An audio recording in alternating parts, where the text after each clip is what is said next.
mais ajaratu sërxalaale bi di tam may la maam si de maam si de te ñoo may tooñ de ñoo may tooñ 88 la 628 89 90 88 628 28 28 plus 2 da ngeen di def plus teg ci 2 du noonu mais Sam suñu waa ji ma waxoon ne ko mu plaidel la Cheikh Mbacke Diaw nee na moom li ko jaaxal mooy yow da ngay xaritam da ngay waayam dalaa sopp yow ajaratu waaye daa bëgg biti ndax biti xaritam la nee na soxnaam sax mi ngi naan ko faral ak daw booy mais nee na xamul nu muy def xamul nu muy faral billaay na faral nee na billaay na sa mais ajar ci biir far bi yëpp léegi nii am na yoroon sërëxal am na yoroon sërëxal léegi nii allo allo na nga def ñu ngi sant bu baax alhamdulilah ñu naa ngi fay waaw ñu ngi ci jàmm bu baax a baax noo def dama bëggoon am dama booy ajaratu daw booy mu lay dégg waaw from Gambia people waaw na nga def sista est-ce que yaa ngi cool maa ngi fay kay naka bëccëg bi yaa ngi fay bu baax a baax waaw maa ngi fay bu baax sant yàlla d'accord léegi ngeen u travail ba jot ni dégguma ma ne yaa ngi travail léegi ba jot ñu waaw Gambia la bëgg ñu ngi expliqué taraay ndax sama xel daa dem ci déggeen jaaj ay te soxna si wàññil tuuti sa télé ngeen gën a mën a déggante ok est-ce que xam nga nag Gambie yi bëgg gi bëgg ma dafa ëpp non loolu dafa tuuru ku mu daw yaramam sa yaram du daw sista maa ngi lay seetaan nga kontaan dégg nga Aïcha dem na ndeysaan 88 la 628 89 90 88 628 28 ci firi bi dinañu teeru dëgg la Faram Gambia na ngeen ma xaar waa Maroc na ngeen ma xaar waa Belgique na ngeen ma xaar New York Atlanta ay barke yonent bi sa kat baa ngi nii kii boo ko rombee romb ku man piir wuy sama ndey seet kat xaale séeri Moussa Mbaye ñëwoon ajaratu daba booy seet kat baa ngi nii ajaratu daba booy séeri Moussa Mbaye xoolal borom Sen TV seet kat baa ngi nii kii seetal jinne yaa ngi nii wuy ajaratu toj nga Belgique toj nga France toj nga Suède toj nga Maroc toj nga Burkina Faso toj nga Sébikotane toj nga Thiès toj nga Birkelane toj nga Diamniadio laa ilaaha illallaah kenn yow ci mim réew waaye sama xar yëpp nga bitim réew barke yonent Yàlla Muhammad maa ngi la koy seedeel ci góor gi nga xam ne moo déparé Makka dem ci Madinatul Munawwara borom Foussal Guèye mooy sa xarit laa ilaaha illallaah borom Foussal Guèye sax nee naa la ñu ma doon fekk ku ma leen fi maa ngi ñëw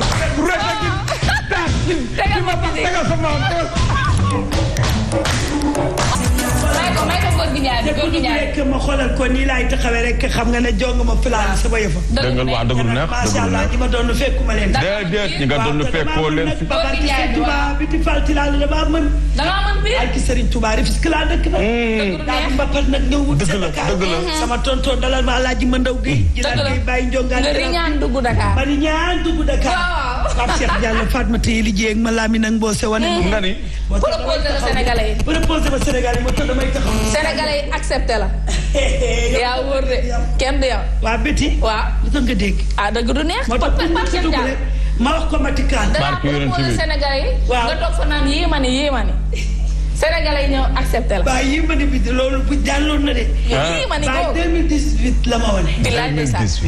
2019 ñu mujj maak moom. ñëw fekk xale yi di ñu TikTok mu ne ma Sénégal la soxla. dëgg la ma gis ci fii ma su ma koo gis. kaay génnaat. dëgg la waaye xam nga ku ma tingoon. xam nga ku ma wane. ku la wane. xam nga ku ma teg ci plateau. ku la teg ci plateau xam nga ku ma ñemeloo. ku la ñemeloo te lu ma def neex na. soxna si. Bougane Gueye Dany. waaw nee ko ku ko wettali. ku ko wettali. moomi doomi Thione Seck mi. moomi ko wettali. kooku ma wettali.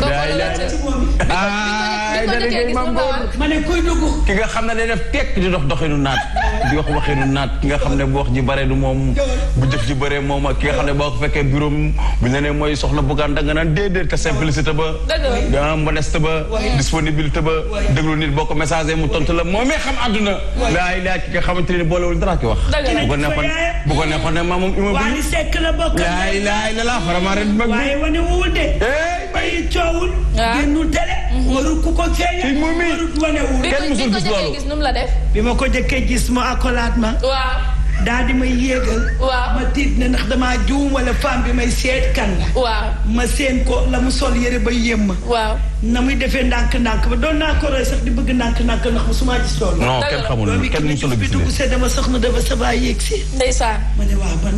noonu la ma def man barke sëñ lu amul seede. baaxul man noonu la ma def ba may doog a dem bureau am. moom ma jël si. tëj buntam fekk ba ca salle d'attente bi. ne ma monsieur Thiam je vous en prie. dégg nga buntu bi ma dox moom mi jiitu ànd ak man. ma naan kii moomi la wala mooy soxnaam wala kii mooy rakk moomi. wala kan la ci. kan du yow ci même réew. waaye am na boo xam ne su ma la ko nettalee nga xam. mooy ban. maa taxaw di jaale say papa Thior. waaw ba mu génnee àdduna. gardien bi ne ma soxna si baal leen ma ngeen dégage. ma ne ko sëñ bi boo muuroo ak boo muurul kenn du xàmmee kan ak kan. dëgg la dégg kenn ki di ko dee. ni ko yow kii mooy soxna Daba. dëgg la ko yooyu yëpp sama yoon ñëw ci. di jaay service di jaay gëm service. ma joom mi takk samay verre di jooyaale ndax man kenn du ma gëdd. soo bëggee ma jooy dëgg rek gëdd ma. ma takk samay verre di jooyaale jooy yoo xam ne du ma ko wane ndax kilifa laa. dëgg la may fomp ndànk toog. dis ko yàlla rek jékki-jékki dis ko avant buy ñëw. dafa bër. ma ne sëñ bi na nga def ma ne ko ñeenti ñëw ne moom it bokk ci mooy soxla si kon xamee woo moom it. barke Sëriñ Saliou dëgg la dëgg la doo xamee dëgg la. moom it ma ne ko may sëñ bi yooyu yëpp jarul wax. ndax néew ma moom it xamee waa yi moom it dama bëgg nga wan ma ku ci moom it ci ñii di ñëw. waaw mu ne ma man mii di wax ak yow xaw ma ci ku ci ma ne ko nu ngi koy dundee mu ne ma nga jéem a xool noonu rek yow ngay jaale xamoo kenn. ma ne ko garaawal man daal damaa jékki-jékki rek dama arrière yi ne ca gannaaw taxaw. mu ne ma soxna Daba Boye kaay. ma ne déedéet woowu ñu wane yàlla mënul lii. déedéet sama jom géeg sama rus géeg ni ma mel ni et cetera taxaw fii. moom mi gay jékki-jékki déggaat soxna Daba yow laa waxal yegg si ñu dugg. ndeysaan ma ne waa yàlla ba tey mënoo lii waaye man ma taxawee fii ma jékki-jékki taxaw rek dëggal sama bopp. mu ne ma soxna Daba kaay ma ne kan la moom it wax nga dëgg kay. ndeysaan maa ngi ñëwoon nii sax waaye dañ maa modeste mu ne ma egg si. modeste may jaar rek naan ngeen gàddu. modeste liggéeyu ndey añub doom. modeste nga gaaru waale. bu ma tourné rek naan ko liggéeyu ndey añub doom. maam si daal góor gi Njaay bi. waaw modeste.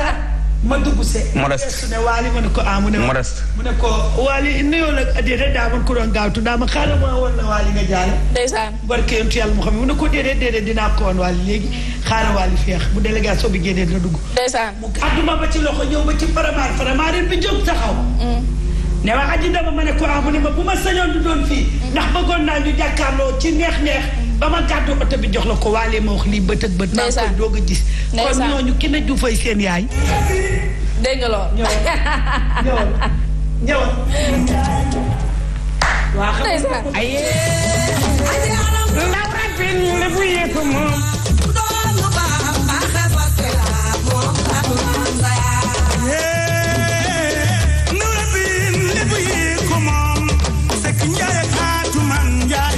Demba Bayuma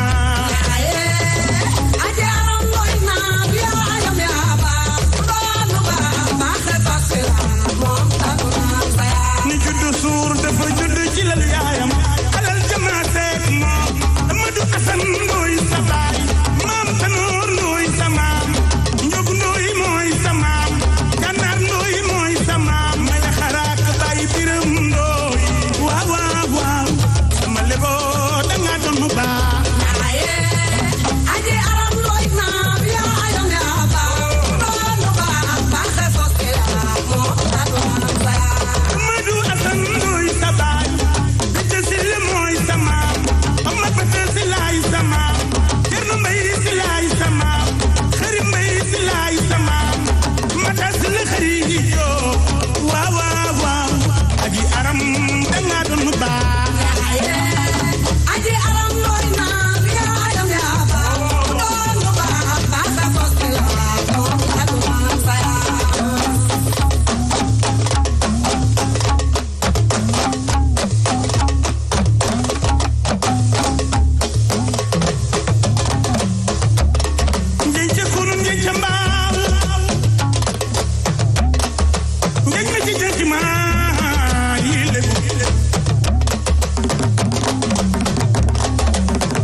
Suma la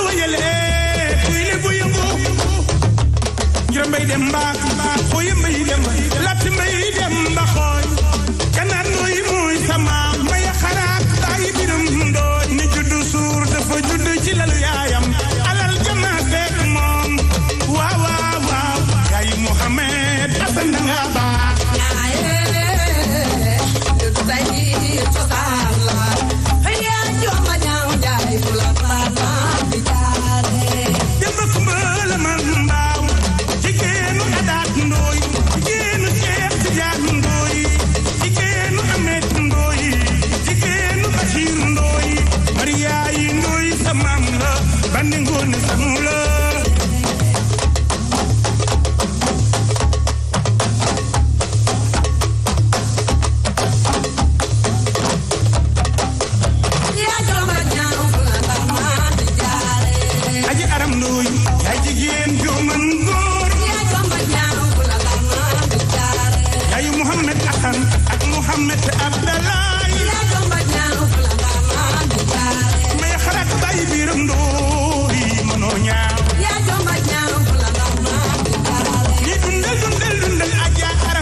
c'est vraiment beau. C'est vraiment beau ah. C'est vraiment beau. loolu lii neex na ba dàq. nee naa la man damaa bokk ci ñi koy déglu macha allah. ndax dafa mën pire ñi ngi koy bëggee bu baax a baax. di nuyu nag waa Tëngéej yëpp di nuyu aussi lébu yëpp vraiment.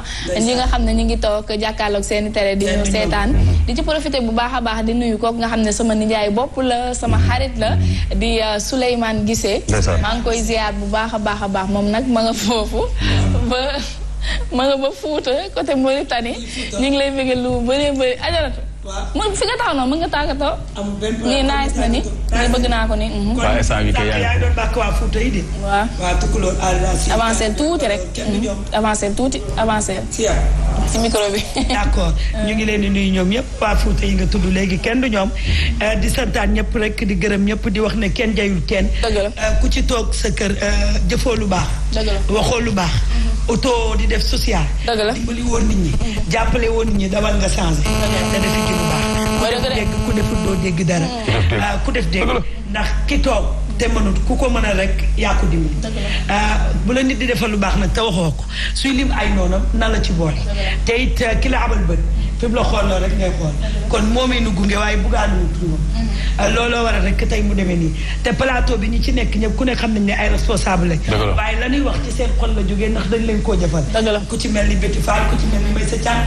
ku ci mel ni Adjaratou Daba Boy kon li ñu doon wax rek day dëgg ndax ki la jàppale ci sa travail mënoo koo fay ñun rafetuñu fi benn taar boo xam amuñu fi xam-xam boo xam seen TV di ko toj am na ñeneen ñu ko ëppale te ñu ngi ne tekk toog kon ñi ñu gunge faaw ñu wane leen ba pare di ñaan yàlla ñu jàppale leen bugaan ca kaw ca kanam ci lu baax bu ragal yoon bu dee dem day bëri xaaxam su neexee rek retourner waaye su amee ay gàllankoor jàppal ne nii rek incha allah ba su bànneex boo gisoo yaay yoon ba dafay diisoo waaw boo ko ñemee soo demee bànneexoo boo ko ñemewul doo dem bay bànneexu Bougane Gueye Dany mën nga tàggawaate bu benn yoon di nuyu Sénégal di bëggee àdduna yi képp ku doon seetaan wane ma ey émission bu tey bi may naa leen ko waaw kii léegi waykat la sa gëtaay nga sa tey bu ndes balaa kës kii léegi waykat di ci profité kon tàggu nañ ñëpp sant nañ ñëpp ñaan nañ ñëpp jàmm Betty rafetoon na jërëjëf macha allah ndax caprice yi fi am yëpp jërëjëf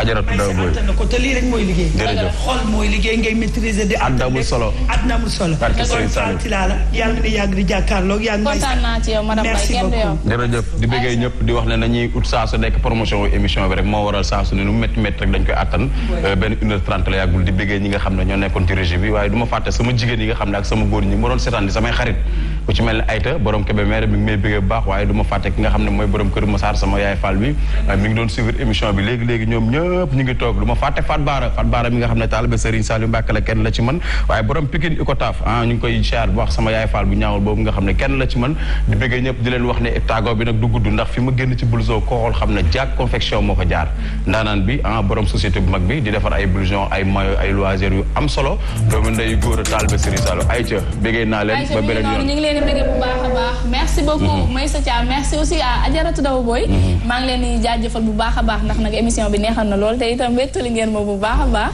maa ngi jaajëfal aussi kooku nga xam ne moo di Mame Sidi ak Bakary Badara ñu nekkoon ci régie bi yéen ñëpp ñu ngi leen di bëggee bu baax a baax ak Suki sama chéri Koko maa ngi koy bëggee bu baax a baax vraiment maa ngi leen nuyu lu bëree bëri di leen jox dig daje nag suba inshallah man Meissa Thiam ak ki nga xam ne moo di Marina mu baax mi dinañ fi teewlu bu heure bi rek jotee inshallah allez au revoir merci beaucoup ciao ciao Suki borom bi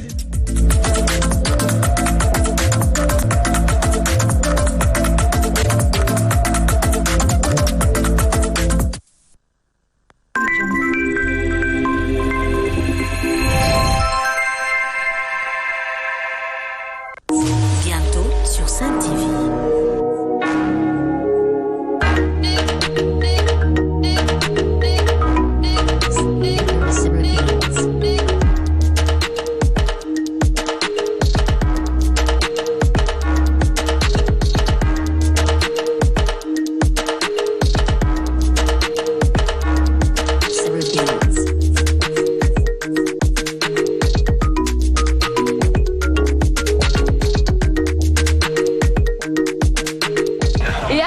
Reviens en force et c'est sur la Sen TV. Bientôt sur Sen TV. Bientôt sur Sen TV. Bienvenue dans votre émission Me Loger. am na une cinquantaine ba nga xam ne dañ ko réfectionné kii dëkk du xam ne si li muy dëkk lu màgget la. La note du jour. ku ne xam na ni façon dëkkuwaay yi bari na. logement mën nga ko jaay 35 millions. waaye mu cher si nit ñi xam nga différence bi fal si naka lañ koy amee. La bonne affaire. Dialogue géej gi comme ni ko gars yi bëggee donc mu nekk ay appartement yoo xam ni grand standing la. Me Loger dina la jox ay astuces si wàllum entretien mobilier waaye du ca yem saa su ne dinañ leen andil rubrique bi ñuy woowee ma maison de rêve. Me Loger c'est également la décoration. comme salle à manger bi gis ngeen ni mu rafetee ak décoration bi. léegi dañuy def balançoire ci biir néeg léegi dañu jël ay couleurs nga def ko mu nekk ci tempo chambre bi. Bientôt sur Sen TV.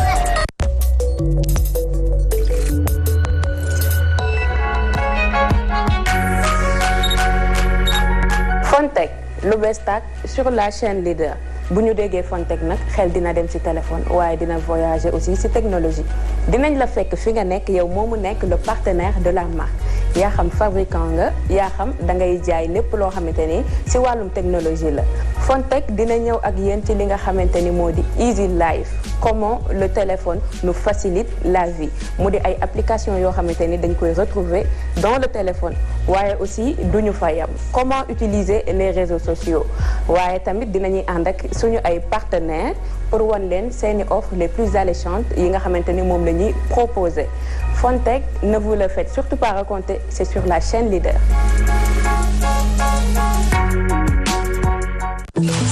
Bientôt sur Sen TV. ku xewul sa noos kenn dàqu la noos.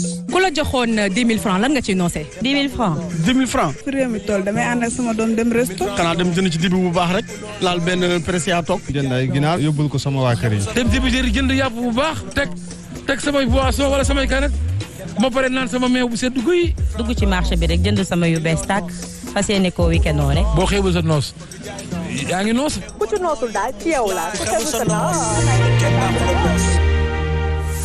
Bientôt sur Sen TV. Samedi, dimanche sur Sen TV.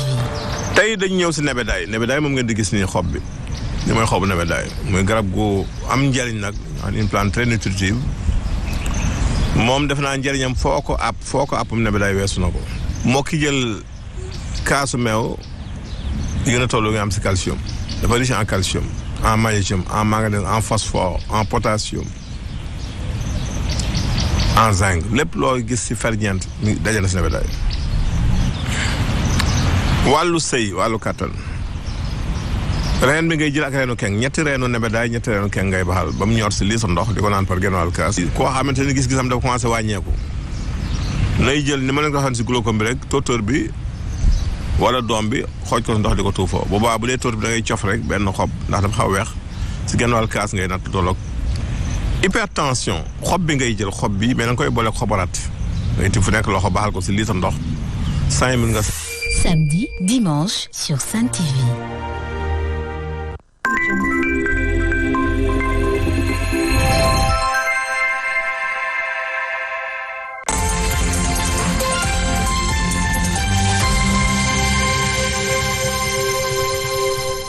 Il est 6h39 et vous êtes sur Zik FM et Sen TV. Un plaisir de vous retrouver ce jeudi 28 octobre dans votre bloc d'information, la matinale.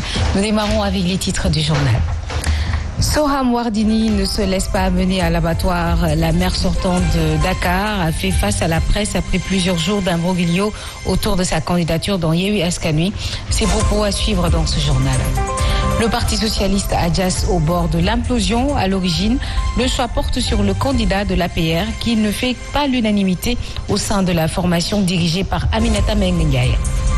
Et puis, situation à des médias. Des associations se liguent pour défendre l'intérêt des travailleurs menacés d'asphyxie par l'État. Une manifestation est prévue donc ce vendredi devant nos locaux. À suivre la deuxième partie, une note de sport et la revue de presse de Fabrice Guéba.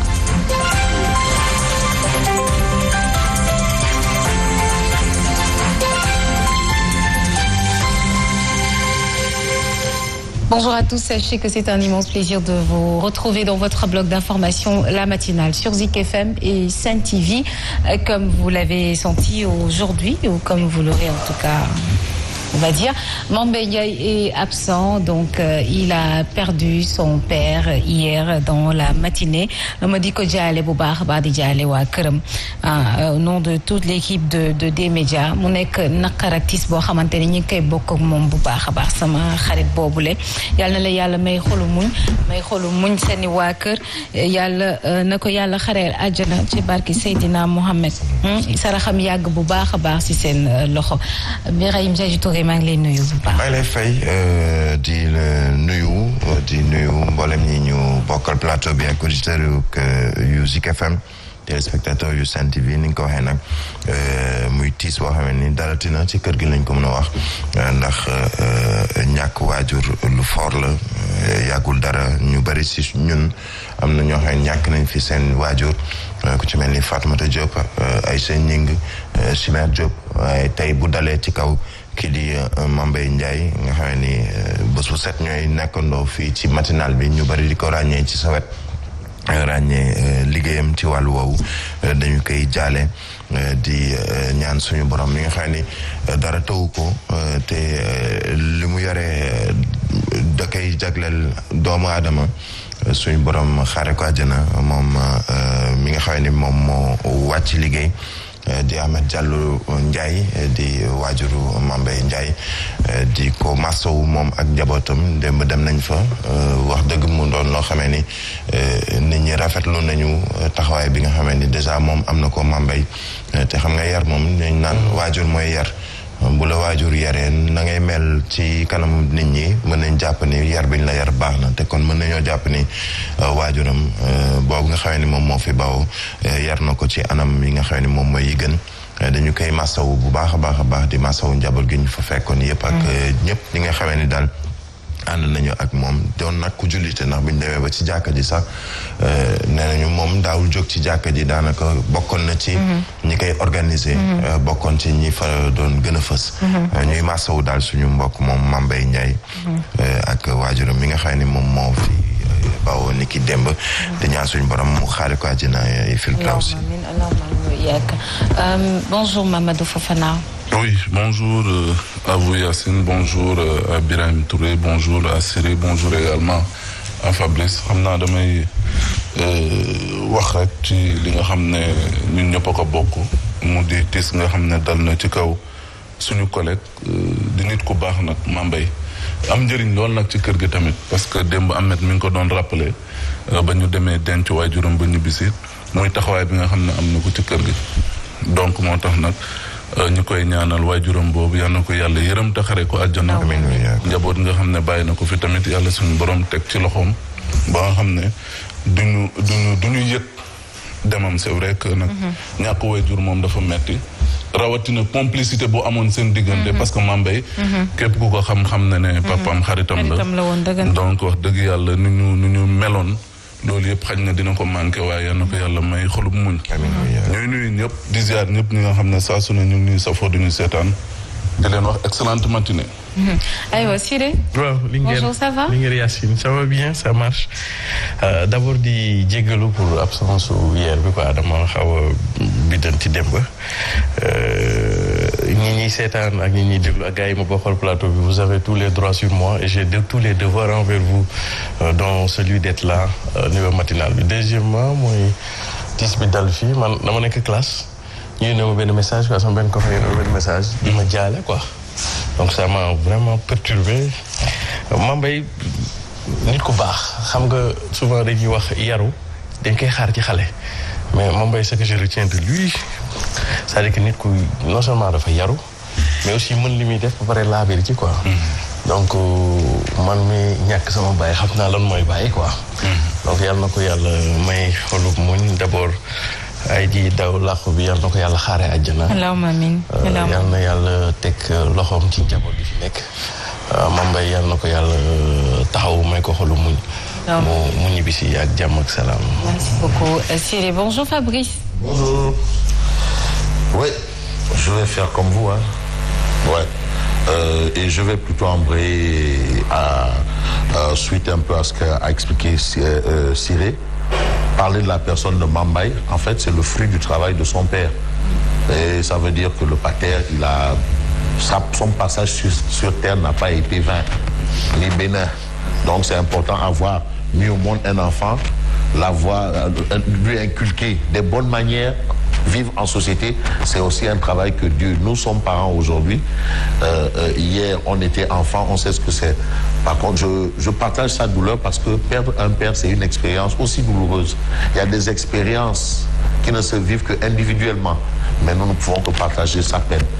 Bon courage à Mambay. C'est dur, perdre un père, perdre une mère, perdre un membre de sa famille, perdre son enfant. C'est assez pénible.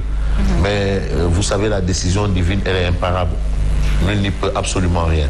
Au moins, il a le mérite de continuer l'œuvre de son pater sur terre. Tantôt, Birahim parlait de l'utilité que le vieux avait au niveau de la mosquée. C'est presque la même utilité que Mambay a au niveau des médias. Donc, vous voyez un peu que le legs vraiment a été assuré par le vieux. Et c'est important. Donc, le vieux peut reposer en paix parce qu'il nous a laissé à la postérité, laissé à l'humanité un legs qui a sa valeur en or.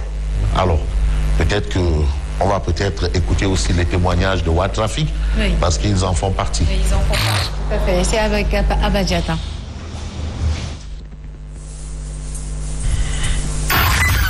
Voici Trafic News. Bonjour Abba Diatta. Oui, bonjour, j'allais dire Mambay, bonjour oui, à Yacine et à Fabrice, à Birahim Touré, Fofana, tout le monde. Moi aussi, je tenais à présenter mes condoléances à Mambay. Je me suis déplacé il y a plusieurs années de cela, à l'occasion de son mariage. Lui, il me l'a rendu. Nous sommes très disponibles et au Barlow, quoi. J'ai reçu aussi beaucoup de messages, le maire de Thiaroye-sur-Mer, Diagagnan, Dauphin Fall de Diamaguène Sicap Mbao. Ils ont tous présenté leurs condoléances à Mambay. Allahumma amin, Allahumma amin wa iyaka. Alors, voilà, merci beaucoup. L'actualité du trafic urbain sur Zik FM 89.7 pour des véhicules du côté de Kasbé. Là-bas aussi, quelques ralentissements sont à noter. Du côté de Guédiawaye, ça ralentit vers la nationale, c'est-à-dire il y a progresser vers le rond-point Cambérène. Là-bas aussi, c'est complètement, ça commence à saturer sur ce trajet. Les ralentissements vous attendent à ce niveau. Mais vous pouvez dépasser avec la voie est dégagée, vous pouvez progresser ou téléphoner pas droit. Il y a choisir la route et partir de tali aussi pas trop de soucis seulement quelques ralentissements autour de 22 bu ngeen ko dépassé aussi commissariat ba jàpp Padoa Buldeuse foofu le feu de signalisation bu nekk sur place moom mooy yéexal tuuti dem beeg dikk bi di filtre dem beeg dikk bi mën ngay jël tali bu bees moo wër ndombo stade Léopold Senghor yéen a ngi jëm du côté de la FEDEN foofu le tali bi xaw a jagadi mu yéexal dem beeg dikk bi mais yéen ñi bàyyi ko foofu le aussi mën ngeen ko jaaree ci axe bi jëm Grand Médine jël échangeur bi jëm fi nga xam ne avenue Thiandoum foofu le aussi mën ngeen fa progresser Yacine Seck. C'était Trafic News. Merci beaucoup Abba Diatta. À tout à l'heure, Fabrice Nguemas en transition. Il est 6h, passé de 48 minutes. 48 minutes quand même, mais ça vaut son coup parce que quand même, Mambaye, même 1 heure de temps, on va prendre 1 heure de temps pour quand même lui adresser des condoléances. Et la particularité, c'est que Mambaye m'a conféré, je ne sais pas, une responsabilité. Il n'y a pas longtemps, on m'a conféré une responsabilité qui m'a fait chaud au cœur parce que c'est pas donné à tout le monde. J'étais chargé d'apporter la dot. Voilà, donc c'est une responsabilité. On ne donne pas cette responsabilité à tout le monde avec la bénédiction de son pater. Et j'étais avec son oncle à qui j'adresse mes condoléances. Et aujourd'hui, l'actualité, c'est toujours les locales. Et je rappelle que les mandataires seront déposés auprès du commandement territorial et le dernier date, c'est aujourd'hui. Premier filtre. Donc, dans tout ça, les Jagboers, parce que je sais que Jagboer, il papaye le gelde, le papaye d'Irar. Lui, il a son papaye. On le prend, on prend docteur Djibi Diallo, docteur préfet Djibi Diallo. Il a son papaye qu'on lui prend de Sanguinieri, on lui amène le papaye au niveau de la sous-préfecture de Dakar Plateau, il attend. Donc voilà. Mais déjà, on a Amadouba Abdoulaye Daouda Diallo, 2 redoutables adversaires autour de Macky. Est-ce que là, Tribune ne veut pas s'intéresser un peu à l'après-Macky? Parce que de toutes les façons, l'après-Macky doit être un débat. Bon, Mahmoud Saleh lui dit non, on attend d'abord les résultats des locales. C'est son droit. Ah oui, on attend les résultats des locales. Et vous avez vu par exemple Aïmerou Nying, président du groupe parlementaire Benno Bokk Yakaar, qui a dit que non, juridiquement, parce qu'il a fait comme d'autres. Jacques-Mariel Zouanke, professeur Babacar Gaye, des professeurs titulaires de chaire, la constitution telle que rédigée n'exclut pas que le gars se représente. Aïmerou Nying dit juridiquement, mais maintenant la décision le revient. Non, la décision revient au concerné. Absolument. Ah oui, parce que le concerné aussi, c'est à lui que revient la décision. Bref, 2 redoutables adversaires autour de Macky. Forte adversité entre les 2 lieutenants du président. Forte adversité. En réalité, entre ces deux-là, c'est comme chien et chat. Bon, je reprends encore cette belle envolée de docteur Jean-Charles Biagui. Le choc des ambitions en soi n'est pas une mauvaise chose, mais c'est la cacophonie qui est dangereuse. Est-ce que là, on est dans le domaine du choc des ambitions ou de la cacophonie au regard? Bon, là, je suis un peu transcendantal. On part du monde sensible vers le monde intelligible et du monde intelligible vers le monde sensible. Appelé communément la doxa. Là, Aïcha Fall doit aujourd'hui touché, doit quand même s'intéresser à ce que je dis. Et le professeur de la LD, Moussa Sarr. Rivalité entre de gros ponts de l'APR. Mais on reste avec Tribune, qui parle de la République des partisans de Chouam El Vardini. Chouam Vardini. Tahaou Dakar n'a pas encore désigné de représentant. Mais la conclusion, là, ça sort d'où?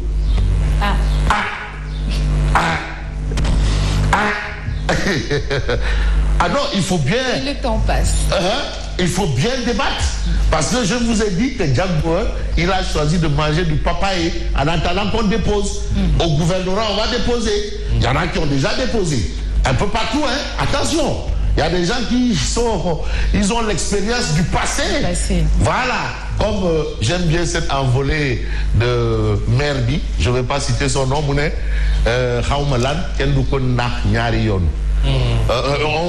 tait le mot. Mais voilà. Bon, bref. Donc vous avez Tahaou Dakar n'a pas encore désigné de représentant. Et puis on va s'intéresser à une autre information. Vers le soulagement des locataires, le président Sall demande une régulation urgente des prix des loyers. Aïe, médecine après la mort. Mais tout de même. Est-ce que, oui, mieux vaut tard que jamais. Mais il faut voir, parce que c'est un problème, c'est une jungle. Certains vous parlent même de jungle. Alors, j'ai envie de prendre Vox Populi. Non, Non. Gorgui. Mais vous imaginez. Mais depuis 2012, Gorgui est là. Tête de liste de la coalition qui aujourd'hui est la seule de la coalition qui aujourd'hui a le mérite d'être au plan de l'opposition parlementaire. C'est le seul groupe parlementaire. Mais aujourd'hui, Vox Populi dit attention, attention. Ça, si je donne cette information à Cyril, il va dire tiens, Diombo. C'est une interrogation.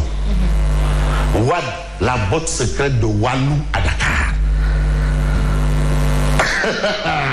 Non, c'est que Cyril, tu sais la particularité, c'est qu'enfin on a de la matière.